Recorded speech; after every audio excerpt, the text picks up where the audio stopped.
জাতীয় সংসদের আসন সংখ্যা ৬০০ করার সুপারিশ করেছে নারী বিষয়ক সংস্কার কমিশন। এর মধ্যে অর্ধেক আসনে সরাসরি নারী প্রার্থী নির্বাচনের কথা বলা হচ্ছে। এটি সহ ১৫ বিষয়ে ৪৩৩টি প্রস্তাবনা দিয়ে শনিবার প্রধান উপদেষ্টা বরাবর প্রতিবেদন জমা দিয়েছে নারী বিষয়ক সংস্কার কমিশন। প্রতিবেদন হাতে পেয়ে বাস্তবায়নযোগ্য সুপারিশমালা নিয়ে কাজ করতে সংশ্লিষ্ট মন্ত্রণালয় ও বিভাগকে নির্দেশ দেন প্রধান উপদেষ্টা। আরও জানাচ্ছেন মুনতাসির মামুন। শনিবার প্রধান উপদেষ্টা প্রফেসর মোহাম্মদ ইউনূসের কাছে প্রতিবেদন জমা দেয় নারী বিষয়ক সংস্কার কমিশন। ১৫টি সংস্কার প্রস্তাবনা, এতে মোট ৪৩৩টি সুপারিশ করা হয়।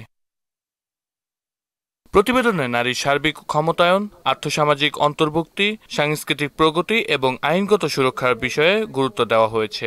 এছাড়া প্রতিটি নির্বাচনী এলাকায় নারীদের একটি সাধারণ আসন এবং একটি সংরক্ষিত আসন রেখে সংসদীয় আসন সংখ্যা ৬০০তে বৃদ্ধির সুপারিশ করেছে নারী বিষয়ক সংস্কার কমিশন। শনিবার রাজধানীর ফরেন সার্ভিস একাডেমিতে এসব তথ্য তুলে ধরেন সংস্কার প্রধান শিরিন পারভিন হক। জনসংখ্যার কথা যদি আমরা ভাবি, এই জনসংখ্যার জন্য এখন আর অ্যাডিকুয়েট না, পর্যাপ্ত না। সুতরাং ৬০০ আসনে যথেষ্ট আসলে আমার মনে হয় যুক্তি রয়েছে। তিনি জানান, জনপ্রশাসনে নারীর সংখ্যা বৃদ্ধি ও নীতি নির্ধারণী প্রক্রিয়ায় নারীর অংশগ্রহণ নিশ্চিত করা সহ সরকারি বেসরকারি খাতে ৬ মাস বা ২৪ সপ্তাহ পূর্ণ বেতনে প্রসূতি এসব দত্তকজনিত ছুটি নিশ্চিতের কথা বলা হয়েছে।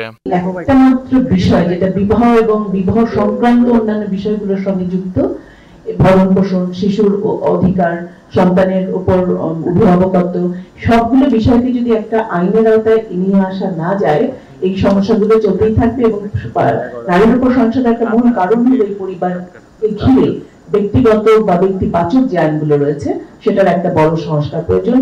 প্রতিবেদন হাতে পাওয়ার পর যেসব সুপারিশ এখনই বাস্তবায়নযোগ্য তা নিয়ে কাজ করতে সংশ্লিষ্ট মন্ত্রণালয় ও বিভাগকে নির্দেশ দেন প্রধান উপদেষ্টা। তিনি বলেন, বাংলাদেশ যেন এ বিষয়ে উদাহরণ সৃষ্টি করতে পারে। মুনতাসির মামুন, মোহনা সংবাদ, ঢাকা।